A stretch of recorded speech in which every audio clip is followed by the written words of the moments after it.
Hello and welcome to Media Snack live from London. And also live from London.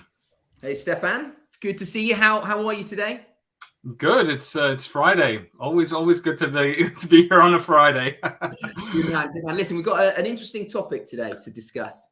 So a few weeks ago, Tom and I did an episode around the 4 kind of critical questions that most competing agencies ask themselves when accepting to be part of a media agency tendering process. And for this episode, we're going to go a little bit closer to home, right? So we're going to focus on what it's like to be an incumbent.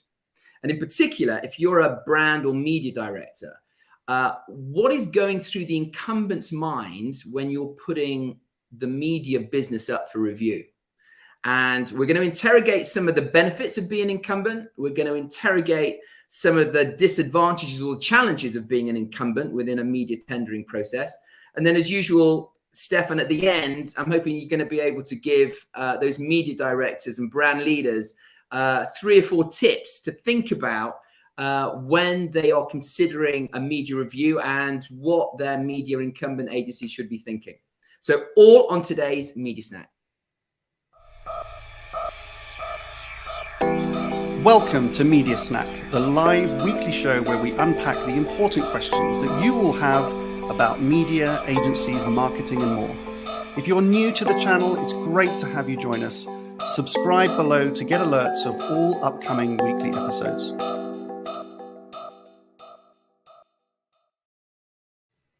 Very good. Right, Stefan. So what is question of the week today? The question of the week is, how should I manage my incumbent agencies during a pitch process? Yeah, I mean, it's a big question, right? And it's, we've run a lot of pitches. And so the understanding and the appreciation of how challenging it can be as an incumbent agency is always something at the kind of the forefront of our minds when we're designing a kind of a media review. But let me unpack that question for a while, and then I'm going to hand over to you, and you're going to provide some sparkling insights and some tips for the media leaders out there watching, right? So as an incumbent agency, you've got a relationship with that brand, right? There are certain advantages to that. The first is that you have, in theory, a deep-rooted knowledge of the brand, the approach they take to media, the relative nuances and challenges that they have when it comes to media. So as an incumbent, you're in an advantage, right? Because you've seen that brand operate within kind of media. You also, in theory, if you're a good agency, should have a perspective on what those future ambitions are. So you should have a clear perspective on what vision for media that brand should have. Again, it allows you to have a little bit of an advantage. And in a kind of highly congested marketplace, everything being equal, you're the safe option. If everything is the same, if the reason that brand has gone to tender is because it's a statutory 3 to 5 year review, there are no toxic issues within the relationship, and everything else is equal, then that brand, that media director should stick with its incumbent, because it requires a knockout blow from a competing agency to kind of secure the business. So those are the 3 kind of key advantages of being an incumbent. However, it's really tricky, right? I mean, the biggest challenge, I think, if you're an incumbent agency, is that you've got to parallel process it. You've got to make sure that business is as usual, that you're continuing to deliver the ongoing requirements of that media, of that advertiser, because the most critical component of any business function within media is that business needs to progress, move forward. So whilst you're defending the business, you've got to make sure that the business is being managed properly. And if there is a downturn in service, then that's going to impact negatively on the perspective of you as a prospective future agency, right? That's the first thing. The second thing, and this is always really tricky, how do you, as an incumbent agency, bring fresh and innovative thinking to the process without undervaluing all of the work that you've done in the past? And there's one challenge when it comes to bringing fresh strategic thinking, but often incumbent agencies can find themselves in challenging situations when they are bringing lower prices, significantly lower prices than they have provided historically, because then the client will go, well, why didn't you give me that 2 or 3 years ago? Why didn't you give me that 2 or 3 months ago? Why does it require a pitch in order for you to start either providing me smarter, better commercial terms or better, smarter kind of thinking? That's always a tricky kind of balance to have. And then the third disadvantage that we tend to find is this around motivating the team. Okay, so especially at a time as we find ourselves at the moment, that, you know, there is a talent shortage, that there are big gaps within resourcing plans within the agencies, especially in North America. You know, that's more acute in North America. Finding your team, motivating and inspiring your team to not only do work as usual, but anyway, go after and inspire that client through a pitching process can be kind of really challenging. So those are the disadvantages, and then the advantages of being an incumbent. Now, you obviously want your incumbent to be part of the process, or you assume that in most cases the incumbent is going to be part of it.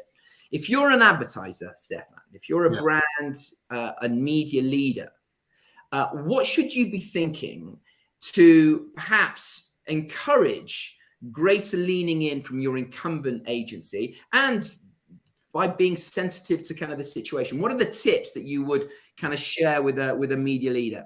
Yeah, and I think, thank you, David. I think before I even go into the tips, I think one other key thing is when you talk about how do I motivate the incumbent agency, you have to go through the same processes, the same thinking that you have to do for the other participating agents. What you talked about a couple of weeks ago about, you know, having the right strategic narrative when you go to market. You still need to, yes, they, you know, the barrier to kind of convincing agencies to participate in your process is maybe a bit lower for the incumbent, because they'll be naturally inclined to want to keep working and defending your business, but you still need to, you know, make it appetizing for them to do that based on all the challenges that you just mentioned as well. So I think that's the first thing before I go into tips, is you have to still approach the incumbent in the same way that you would the other agencies. You still need to try and convince them that you're worth kind of keeping on as a client and worth fighting for. Exactly. And I think, you know, the first tip that I have, and I think, again, it's something that is true for any time you run an agency pitch with agencies, is just be open and transparent about why you are deciding to pitch. And I think it's important to have that conversation with your incumbent agency before you officially go through any of the official milestones of the process. You know, give them a heads up that, you know, this is what we're going to review. These are the reasons why. This is what we're going to be looking for in the process. But also be transparent. Well, ideally, be transparent on what the gaps are at the moment and what you perceive with your current incumbent agency. You know, if there's certain issues or areas that they need to, you know, address, give them that transparency, because then they can address it head on during the actual process. Because what we sometimes also find is agencies our incumbents might want to kind of avoid tricky or awkward conversations or uncomfortable conversations, and ignore issues that happened in the past. Yeah. And I think actually that's probably the wrong approach. I mean, obviously don't spend most of your pitching time going through the kind of bad things that happened in the past, but acknowledge that they happen and then provide a solution on how you're going to address those in the future. And I think along with openness and transparency, what's also really important is that the incumbents also need to be reassured that, you know, it is an open and fair process, that they have a realistic chance of retaining the business, that it's not just, you know, keeping them in just so that you have some form of benchmark. You also have to give them the feeling that they can retain the business. Yeah, because of the challenges that you outlined as well. They have a bit of a mountain to climb as well. So that would be my first tip, is just openness and transparency. And transparency is really, really key. The second piece, and you alluded to already, is on being respectful of the partnership that you've had so far, whether it's been 3 or 10 or 12 years, however long you've been working with your incumbent agencies.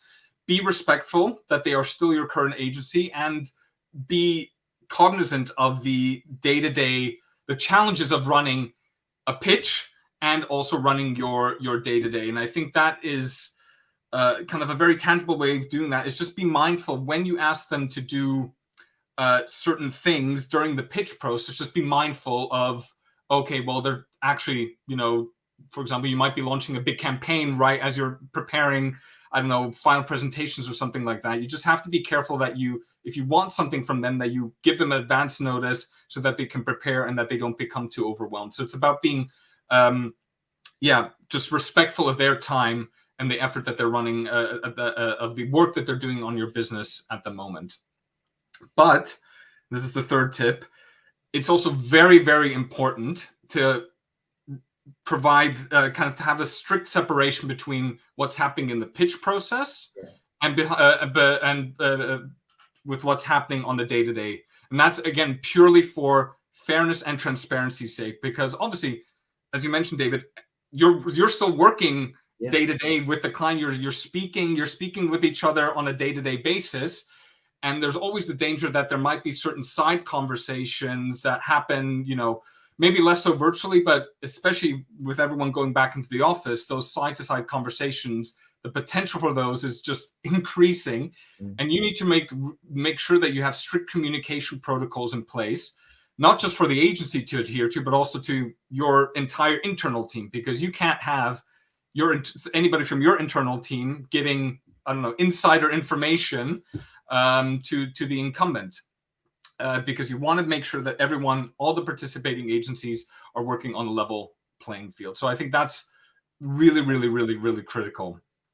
My fourth advice would be just on, again, it always ties back to this openness and transparency point, but still provide consistent and regular feedback throughout the pitch process within the confines of the pitch process. And we would recommend this, whether it's incumbent or non-incumbent agency, but build in moments within your pitch process where you can provide feedback to the agencies, whether it's directly or if you're using an intermediary through them, but give those opportunities on the level playing field to all agencies, including the incumbent, because they will appreciate it. They will be able to proactively address any gaps you've identified early on in the process at the later stages of the process. And I think lastly, and this is an interesting one, because obviously you want to, as an advertiser and a media marketing leader, you want to also protect your business from any value erosion as you go through the pitch process. So whether that's through a perceived drop of service levels because they're having to manage day-to-day and pitch, or because potentially we've seen this happen, you eliminate your incumbent early on from the process. And the sad truth of the fact is that, once there's no chance for the agency or realistic hope for an agency of retaining the business, obviously their enthusiasm and motivation you'll see a sharp decline in that. So it's about, how do I motivate my agency to kind of continue to deliver against the minimum level of service levels.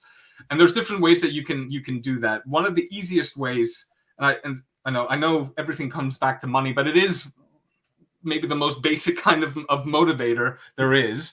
There's two ways of doing this.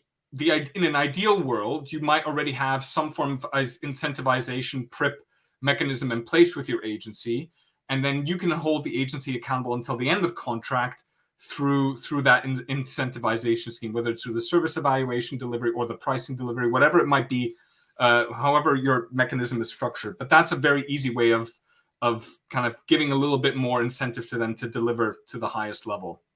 If you don't have a PRIP mechanism in place, what we've seen some advertisers do is actually put in place a specific incentive program on successful exit of contract or successful transition. So a very dedicated mechanism in place just purely to secure that. I think the key thing is you don't want to obviously pay them double for work that they should be doing already, but it's an additional incentive. So that's what we're saying. If you already have a PRIP mechanism in place, you probably don't need to kind of develop a separate exit scope of work or exit kind of PRIP mechanism. But it's either or. So those are the 5 tips. I think I've listed 5 tips we would recommend to people to think about, the media market leaders to think about when they think about their incumbent agencies throughout the pitch process. Well, that's very insightful, Stefan. Very helpful. It sounds like you've run lots of pitches. A lot of experience there. One or two. Well, thank you for that. But it's always challenging as an incumbent, and you're right. Those tips are designed to be sensitive to the nuanced, unique situation that the incumbent finds itself in. While still maintaining the integrity of the process, right? That's absolutely critical. And when it works really well, what you find is a revitalized, re-energized agency or incumbent agency solution that can feel like something very different, without any of the challenges of transitioning from an agency that you're transitioning into an agency that you've never had any kind of legacy relationships with. So when the incumbent agency is managed really well during a process, you can see some real brilliance from that agency. And obviously, that's the ambition. That's the ambition is when designing a process, whether it's the incumbent agency or a competing agency, the ambition is to unlock brilliance within the agencies. And we know that it is there. And that is our role often, is to try and find ways of tapping that brilliance in the marketplace. Anyway, Stefan, and anything else to add? No, and I was just going to say, we've seen it that we've seen clients kind of change their minds on their incumbent as they go through the process, because they've been impressed with oh wow, they've really taken our feedback to heart and they've come back with a much better solution. So I think it's completely open for everyone to kind of your incumbent can come to the party essentially with something entirely new. It's entirely possible. You just need to give them the space, and also the space and give them the confidence that they can come back with something different. I love that, Stefan. On that note, thank you. And for those that are watching, if you like it, give us a thumbs up. If you have any questions that you'd like us to address on Media Snack, please let us know. But for now, thank you very much for watching. Thank you very much. Have a good weekend. Media Snack is brought to you each week by ID Comms, the award-winning growth consultancy specializing in media. We help advertisers on a life cycle to growth in 3 service areas: operations, partnerships, and optimization, that transform your media investments into real company growth. Whether you're planning an agency pitch, upgrading your media organization, want to learn new best practice, or simply get better performance from your media investments, you can find out more at idcomms.com/growth.